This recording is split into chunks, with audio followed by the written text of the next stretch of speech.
नमस्कार, बड़ी बहस छत्तीसगढ़ में आपका स्वागत है। मैं हूं आपके साथ साक्षी जादौन। केंद्रीय गृह मंत्री अमित शाह 2 दिवसीय छत्तीसगढ़ दौरे पर आ रहे हैं। उनके दौरे से ठीक पहले बीजापुर में 103 नक्सलियों ने सरेंडर कर दिया है।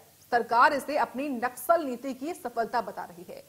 वहीं विपक्ष ने सरकार के सरेंडर नीति पर एक ही सवाल खड़े कर दिए हैं। ऐसे में केंद्रीय मंत्री अमित शाह के दौरे से ठीक पहले नक्सलवाद पर एक बार फिर सियासी पारा चढ़ता दिखाई पड़ रहा है। दरअसल नक्सल नीति पर केंद्रीय गृह मंत्री अमित शाह ने दो टूक कह दिया है कि नक्सली या तो रेड कारपेट पर सरेंडर करे या तो गोली का जवाब गोली से दिया जाएगा। यही वजह है कि एक मोर्चे पर सुरक्षा बल के जवान नक्सलियों को ढेर कर रहे हैं, तो दूसरे पर सरकार बड़ी संख्या में नक्सलियों को मुख्य धारा में जोड़ने में भी सफल हो रही है। लेकिन दम तोड़ते नक्सलवाद पर सियासत अभी भी बरकरार है। बीजापुर में 103 नक्सलियों के सरेंडर पर विपक्ष सरकार को कटघरे में खड़ा कर रहा है। पीसीसी चीफ दीपक बैज ने सरकार पर हमला बोलते हुए कहा कि पिछली 15 साल की बीजेपी सरकार में कई बार फर्जी सरेंडर और मुठभेड़ें हुई हैं। ऐसे में सरेंडर करने वाले नक्सलियों का प्रोफाइल सरकार को पब्लिक करना चाहिए। विपक्ष के तमाम सवालों के बीच में छत्तीसगढ़ के मुख्यमंत्री विष्णुदेव साय का कहना है कि सरकार की नीति की वजह से ही लगातार कई नक्सलियों को न्यूट्रलाइज करने में सफलता मिली है। वहीं पुनर्वास नीति की सफलता है, जिसके चलते बड़ी संख्या में नक्सली हथियार छोड़कर मुख्य धारा से जुड़ रहे हैं। आंकड़े बताते हैं कि छत्तीसगढ़ में अभी तक 1890 नक्सलियों ने सरेंडर कर दिया है। 1100 से ज्यादा गिरफ्तार हो चुके हैं और कई कुख्यात नक्सलियों समेत पिछले एक साल में लगभग 400 नक्सली ढेर हो चुके हैं। ऐसे मजबूत आंकड़ों के बीच केंद्रीय मंत्री अमित शाह का दौरा विपक्ष की चिंता और अधिक बढ़ाने वाला है। अब देखना होगा कि केंद्रीय मंत्री अमित शाह के 2 दिवसीय दौरे का सियासी खींचतान कहां तक जाता है। आज इसी मुद्दे पर विस्तार से बात होगी। चर्चा के लिए कुछ खास मेहमान जुड़ेंगे, लेकिन उससे पहले सियासी बयानबाजी सुनिए।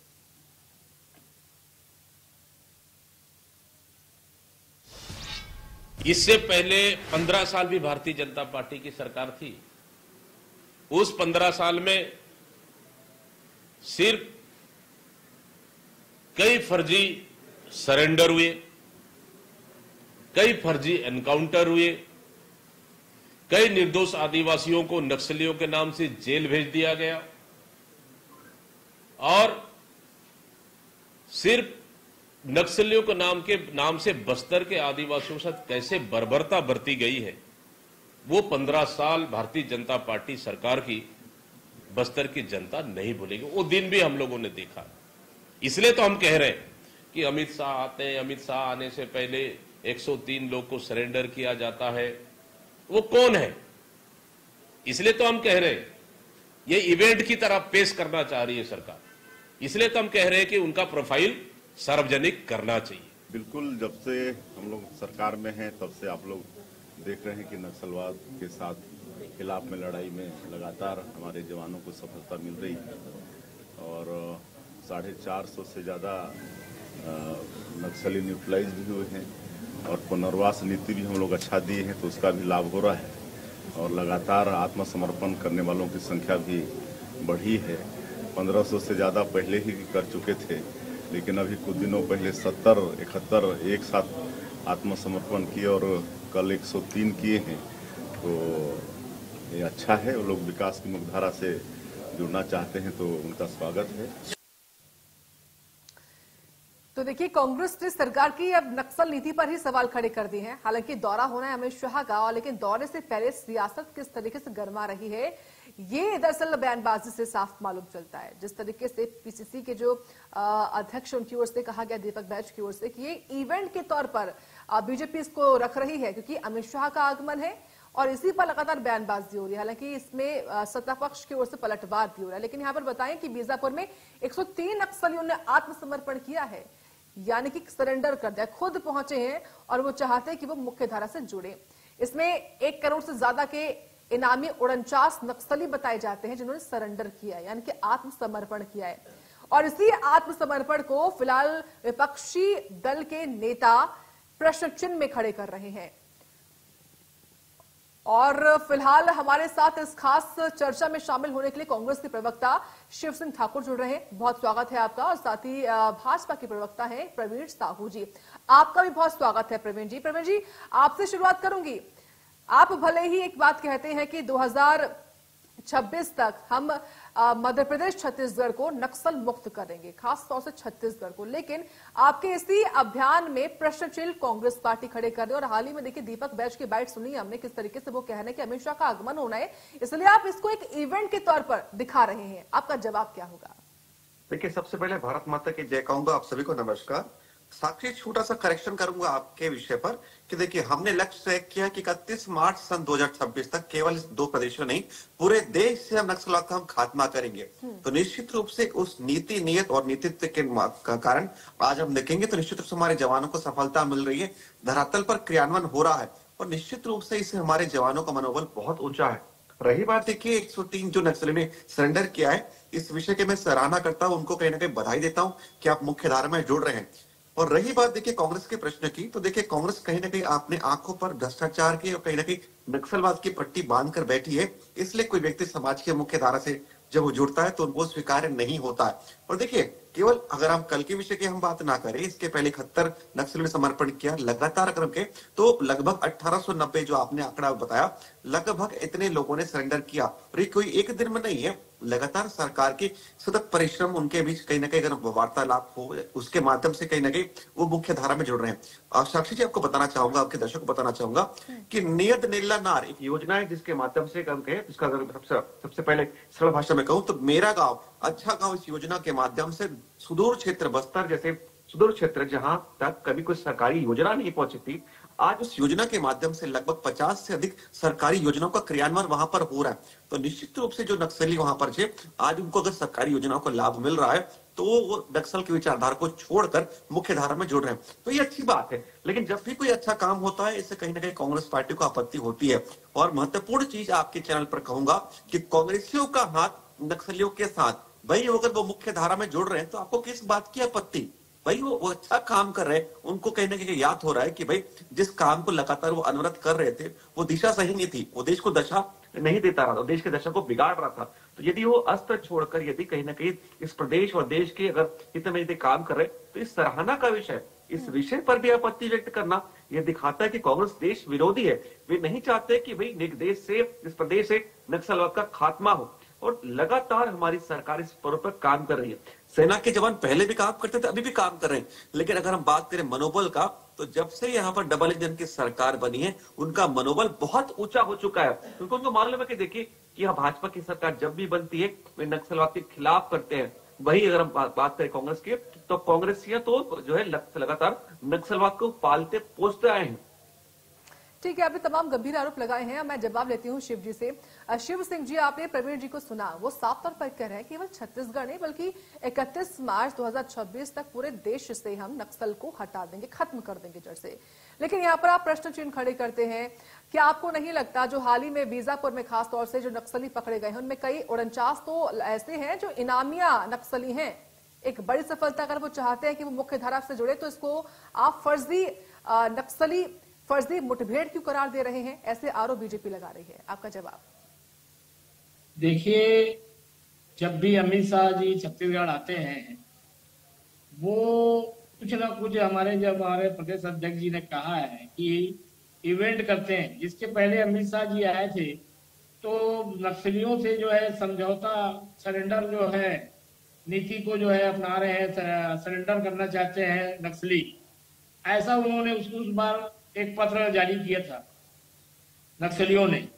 अब इस बार जो है इतने सारे नक्सलियों को सरेंडर करवा के, मतलब कुल मिलाकर छत्तीसगढ़ की जो जनता को जो है ये बरगला रहे हैं, भ्रम में डाल रहे हैं कि इतना बड़ा जो है जब भी अमित शाह जी आते हैं उनको दिखाने के लिए कि ये सब प्रोपगंडा किया जा रहा है। भाई अमित शाह जी अगर यहाँ आ रहे हैं तो अपने जो अडानी जो इनके मित्र हैं, मोदी जी के जो मित्र हैं, उनको फायदा पहुंचाने के लिए आ रहे हैं, उनके लिए लाल कारपेट बिछा रहे हैं। कि केवल और केवल जो है मोदी जी के मित्र को किस प्रकार से बस्तर में जो है जो बड़े बड़े खदान हैं उन लोग उनको कैसा फायदा पहुंचाया जाए, उसमें अमित शाह जी आते हैं और जल्दी से जल्दी उनको यहाँ पे बस्तर में एंट्री करवाया जाए। अगर अमित शाह जी को अगर इतने ही है तो छत्तीसगढ़ की जनता जो बस्तरिया हमारे भाई हैं उनको जो है नगर नार का जो है अभी तक उसमें नोटिफिकेशन जारी नहीं किए हैं कि इसको कभी भी बेचा नहीं जाएगा। एनएमडीसी का जो है मुख्यालय जो है हैदराबाद में है, जबकि एनएमडी से जो बस्तर से जितने भी जो है लॉ ऑयस निकलते हैं वो पूरे हिंदुस्तान के बाहर जाते हैं। एक नंबर का लॉ ऑयस का निकलता है, उसका मुख्यालय जो है वो हैदराबाद में क्यों है? अगर अमित शाह जी को इतने ही छत्तीसगढ़ के अगर आदिवासी भाइयों का जो है इतना चिंता है तो वो सबसे पहले जो मुख्यालय जगदलपुर में बुलाया जाए। इस प्रकार से जो मैंने देख रहा है कि अमित शाह जी केवल अमित शाह को यहाँ पर अडानी जी को जो मोदी जी के मित्र हैं उनको फायदा पहुंचाना है। और जो बस्तर की जितनी भी समस्या है, हमारी जब सरकार थी भूपेश जी की सरकार, तब उन्होंने जो है आदिवासियों के लिए बहुत सारी योजना लाई, बंदूक छोड़े आदिवासी लोग और वो हमारे जो है संविधान की मूल धारा में आने लगे थे। ये केवल जो है अभी हम तो देखना चाह रहे हैं 26 आ जाए, उसके बाद बताएंगे। जिस प्रकार से भारतीय जनता पार्टी के जितने भी वादे थे वो पूरे नहीं हुए। आज तक इनके जो भी उन्होंने वादा किया, 15 लाख देने का वादा किया था वो नहीं दिया।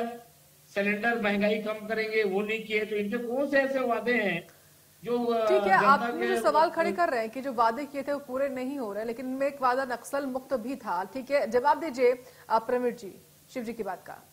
देखिए, सबसे महत्वपूर्ण प्रश्न मैंने इनसे पूछा कि यदि नक्सलियां समर्पण कर रहे हैं तो इनको किस बात की आपत्ति है। उस विषय पर छोड़कर किसी भी विषय पर उन्होंने उत्तर नहीं दिया, केवल बातों को गोल गोल घुमा रहे हैं। रही बात, देखिए केंद्रीय गृह मंत्री आदरणीय अमित शाह जी आ रहे हैं, इसलिए कह रहे हैं कि भाई नक्सलियों ने आत्मसमर्पण नहीं किया। मैं आपको पहले भी बता चुका हूं, आपको फिर से जानकारी देता हूं कि लगभग 1890 नक्सलियों ने सरेंडर किया और केवल जब आदरणीय अमित शाह जी आए तभी सरेंडर। ऐसा नहीं हुआ, लगातार कहीं ना कहीं सरकारों के प्रयासों के माध्यम से उनकी पुनर्वास नीति पर काम किया गया। इससे प्रभावित होकर उन्हें सरेंडर किया। तो निश्चित रूप से कहीं ना कहीं सरकार की सफलता है और यही सफलता कांग्रेस को पच नहीं रही है। देखिए, कांग्रेस के अध्यक्ष बार बार कह रहे हैं कि भाई पिछले अगर 15 साल की हम बात करें तो उन्होंने फर्जी मुठभेड़ किया था। मैं इनसे पूछना चाहता हूं कि लगता है ये भूल चुके हैं कि 2018 से लेकर 23 तक आप पूर्ण बहुमत की सरकार चला रहे थे।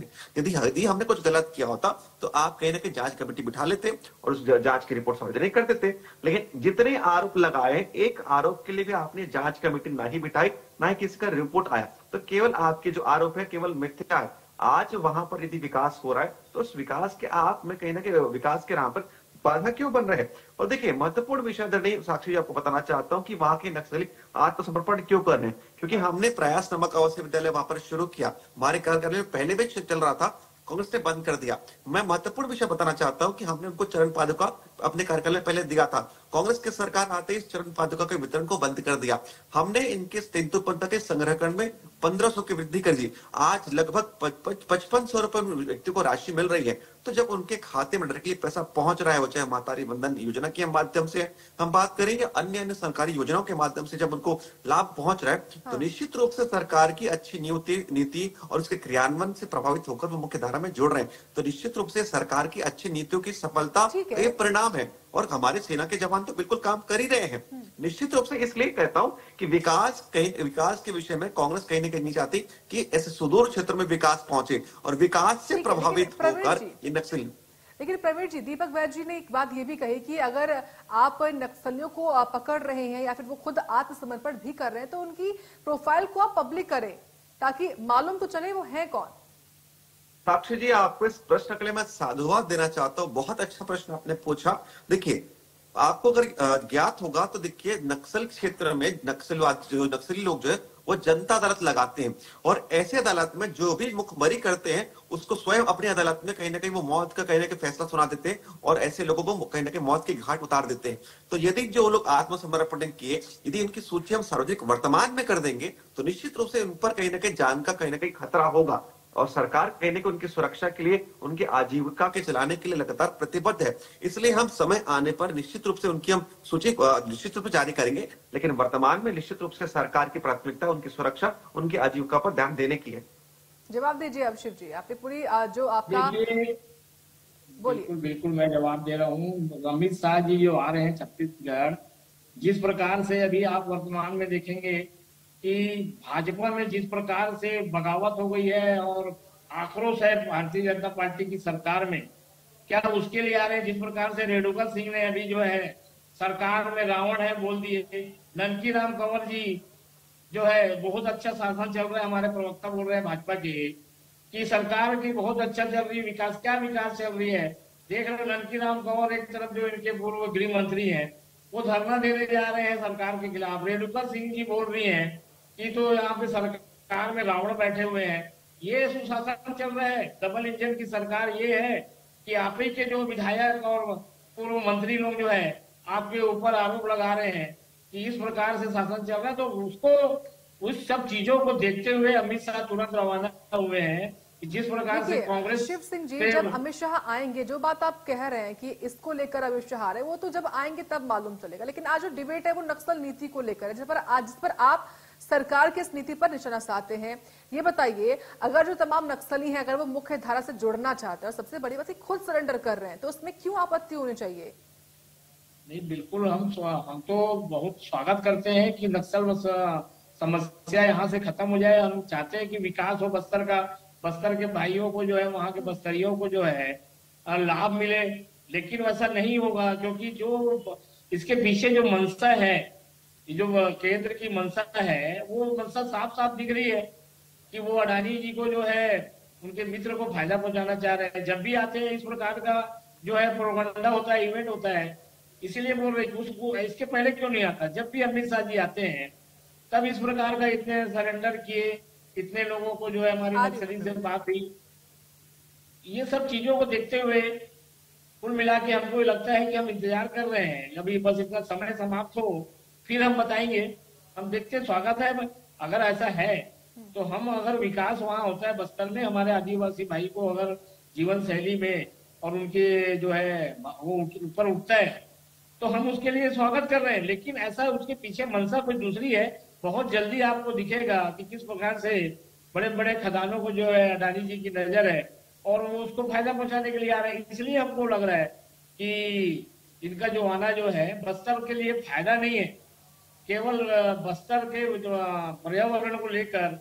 और जिस प्रकार से अडानी जी यहाँ पे जो है अपना खदान लेके बड़े बड़े पहाड़ को जो पर्यावरण को नुकसान करेंगे, और बस्तर के आदिवासियों को जिस प्रकार से अभी एनएमडीसी होगा या नगर नार के में, इसमें भी कोई फायदा उनको नहीं दे रहे हैं। सारा के सारा जो है उनके जो है उद्योगपतियों को जो है फायदा पहुंचाया जा रहा है।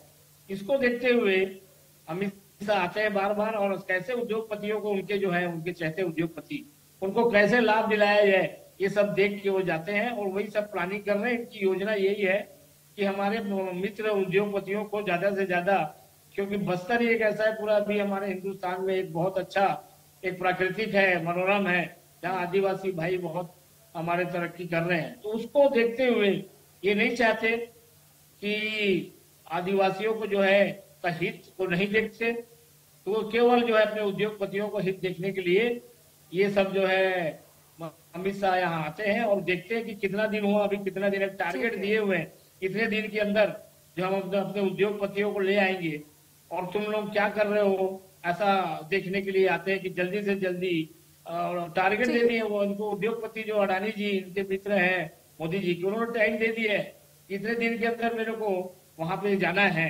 उसी हिसाब से पूरी प्लानिंग हो रही है और इस प्रकार से सरेंडर करते हैं और ये जो पत्र जारी करते हैं एक प्रकार से प्रोपेगेंडा है। इसमें कहीं आप ही की बात का मैं जवाब एक बार ले लेती हूँ प्रवीण जी, क्योंकि वक्त की कमी है हमारे पास। प्रवीण जी, वो आपकी नक्सल नीति की मंशा पर सवाल खड़े कर रहे हैं, जवाब दीजिए। देखिए, मंशा तो कांग्रेस की स्पष्ट है। मैं आपको विथ डेट कोट कर रहा हूं और बता रहा हूं कि 2 सितंबर 2025 को, यानी अगर हम कहें तो एक माह पूर्व, इन्हीं के पार्टी के मुख्यमंत्री, हमारे जो सीमावर्ती राज्य तेलंगाना के मुख्यमंत्री रेवंत रेड्डी ने कहा कि भाई नक्सल जो की विचारधारा को हम देश से कभी समाप्त नहीं कर सकते। इसके पूर्व जब भी हमारे सेना के जवान कार्रवाई करते हैं, हमारे प्रदेश से नक्सली भागकर तेलंगाना जाते हैं, तो निश्चित रूप से वे कहते, on record CM Revanth Reddy ने कहा कि भाई जो सेना का जो मार्च है इस पर कहीं ना कहीं विराम लगना चाहिए। तो कांग्रेस की विचारधारा स्पष्ट है कि वे नहीं चाहते कि नक्सलवाद की विचारधारा कभी इस देश से समाप्त हो। नक्सलवाद को कहीं किसी ने पाला और पोषा है तो कांग्रेस पार्टी है, तो वे कभी नहीं चाहते इस देश से नक्सलवाद का खात्मा हो। इसलिए जो डेडलाइन तय किए, ये इस पर कभी नहीं चाहेंगे कि विषय कहीं ना कहीं हम जो लक्ष्य को पूरा करें। लेकिन कितना भी ये विरोध कर ले, हमारे सेना का जो जवान है उसका मनोबल बहुत ऊंचा है और निश्चित रूप से उनके सहारे जो लक्ष्य हमने तय किया है कि 31 मार्च सन 2026 तक पूरे देश से हम नक्सलवाद का खात्मा करेंगे, तो निश्चित रूप से जो लक्ष्य है उस लक्ष्य की हम प्राप्ति करेंगे, क्योंकि हमको हमारे सेना के जवानों पर विश्वास है और जनता भी जानती है कि भाजपा के पास नीति, नियत और नेतृत्व निश्चित रूप से बहुत कुशल है। ठीक है शिव जी, प्रवीण जी की बात पर आपका फाइनल कमेंट। जी बिल्कुल, हम तो आज भी वही बोल रहे हैं कि अपने उद्योगपति दोस्तों को फायदा पहुंचाने के लिए अमित शाह आ रहे हैं और वो डेडलाइन दे के जा रहे हैं बार बार, और उसी की समीक्षा करने आते हैं कि उद्योगपतियों जल्दी से जल्दी हमें आए और डेडलाइन के अंदर आए। वही जो है अपने लाल कारपेट जो बिछा रहे हैं अपने अडानी जी को, जो मोदी जी के मित्र हैं, उनको फायदा पहुंचाने के लिए आ रहे हैं। और कोई बस्तर के हित के लिए अभी तक उन्होंने कोई ऐसा काम नहीं किया है, चाहे वो एनएमडीसी बोला में, चाहे नगर नार हो गया, चाहे और भी जो है आस्था का जो वहां पे प्रतीक है, उन सब चीजों को लेकर अमित शाह अभी तक कोई गारंटी नहीं दिए हैं, न कुछ बोलते हैं उस पर।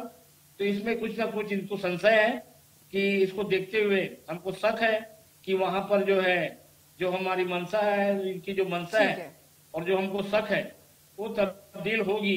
इसीलिए हम बार बार हम विपक्ष जो है अपनी आवाज उठा रहे हैं, बस्तर के आदिवासियों की आवाज उठा रहे हैं, बस्तर के हित की हम सोच रहे हैं।